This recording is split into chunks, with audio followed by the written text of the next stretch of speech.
De la même façon nous disons à Macky Sall que c'est pas la peine qu'il se fatigue jarul mu ñuy woo naan ñu kaay leen gi du ñu ñëw parce que le Sénégal n'est pas un gâteau qu'on doit se partager.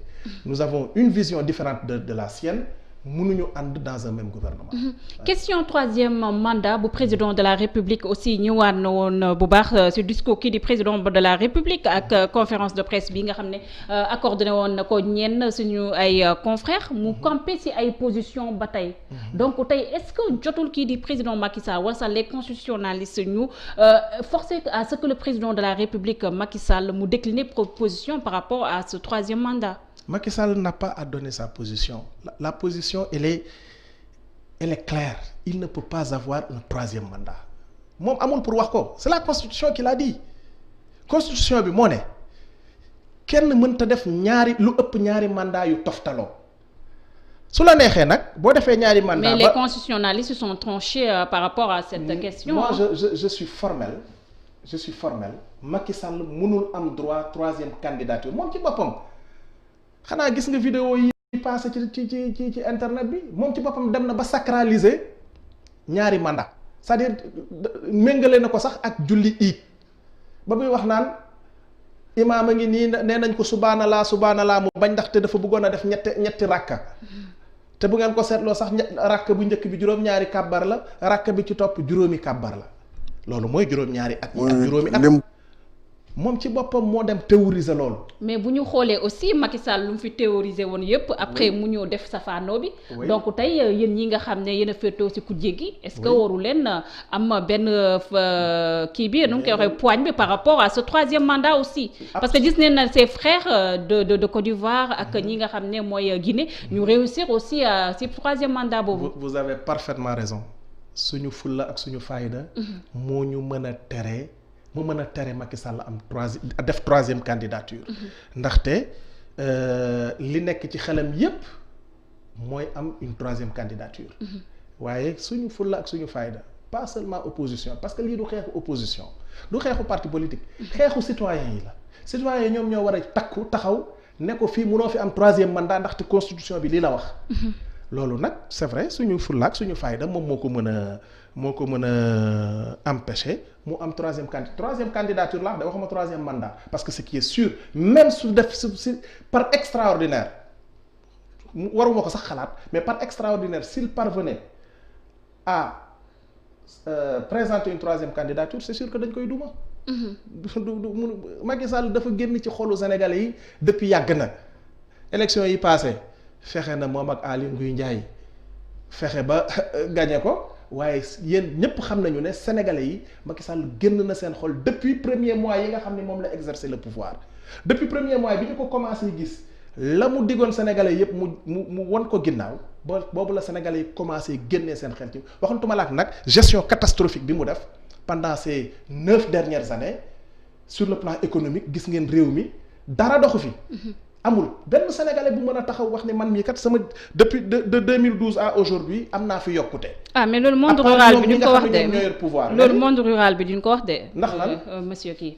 lu tax avec le PUDC gis ngeen carrément presque tous les villages du Sénégal ont été électrifiés quand même. gis nga ce pouvoir est caractérisé par sa propension à créer des slogans à créer des agences. mais loolu ay résultats la ay faits ay chiffres yoo xam ne kii di président de la République Macky Sall teg na ko aussi sur la table sénégalais yi yëpp wala ñuy ne. xam nga fan nga war a xool pour xam ni il a échoué.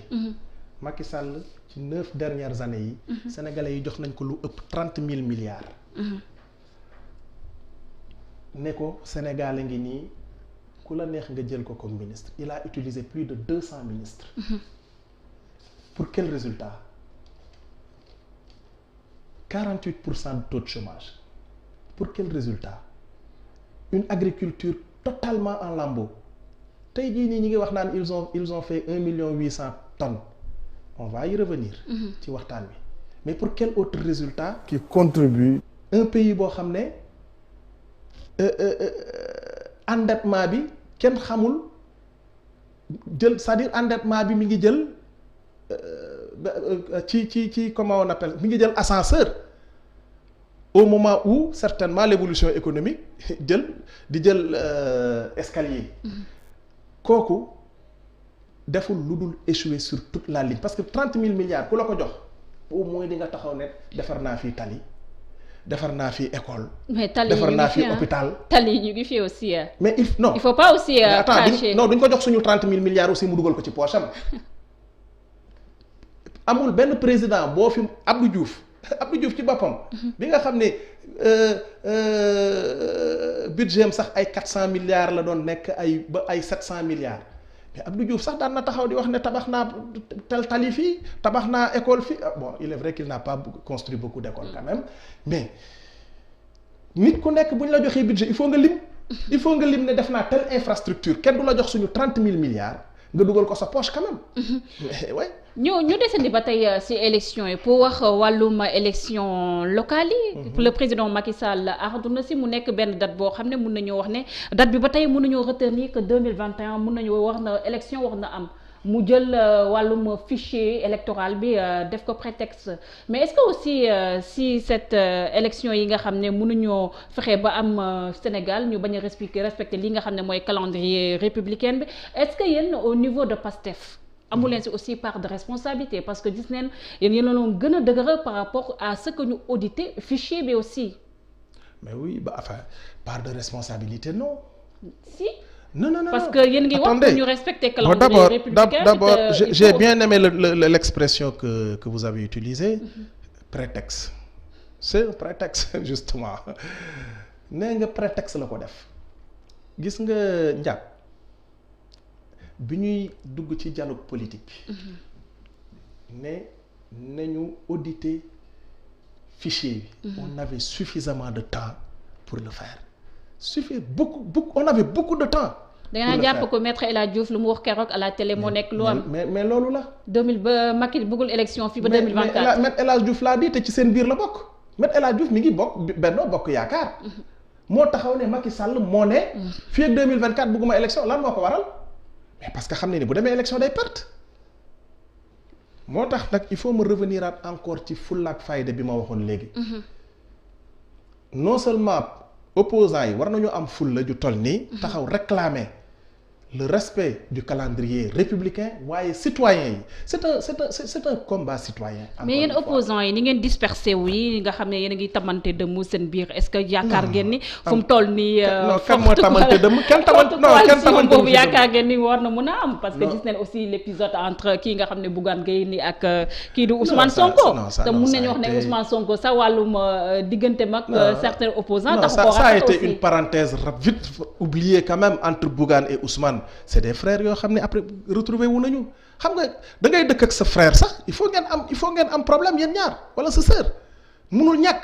parce que yéen a bokk même loolu mooy problème opposition bi. déedéet le fait que mënuñoo wax ci benn kàddu benn exemple nga mu fi cité mooy li xew ci diggante Bougane ak Ousmane ça a été une parenthèse malheureuse passé nañ ko juboo nañu ñi ngi xool naka la ñuy def pour def un large rassemblement au sein de l'opposition. c'est tout à fait normal mënuloo nekk ak nit dëkk ak moom cohabitation dafa xaw a metti il faut que yenn saa yi ngeen xaw a laalante tuuti mais c'est vite dépassé ñun suñu principal. en faveur du président Macky Sall. non suñu principal cible suñu principal opposition suñu principal opposant notre principal cible c'est Macky Sall et le Benno Bokk Yaakaar. képp ku nekk ci opposition bi dañ laa jàppee comme frère boo xam ne da nga xalaat ne yow réew mi dafa war a changer te ñoo bokk xeex bi. forcément dinañu daje foo xam ne ñooy ànd parce que lu mel ni fichier électoral bi lu mel ni respect du calendrier républicain lu mel ni organisation d'élection claire yooyu ñoo ko bokk il faut ñu ànd pour xeex ko ànd ci ak askanu Sénégal parce que loolu du suñu xeex ñun rek ñun ñi nga xam ne ñi ngi ci parti politique yi. askanu Sénégal encore une fois ñoom ñoo ko war a xeex loolu seen xeex la parce que seen devoir la. un devoir nag kenn du ko bàyyi Mamadou Dia waxoon na ko Senghor ne woon na ko mën ngaa bàyyi sa droit waaye sa devoir mënoo ko bàyyi.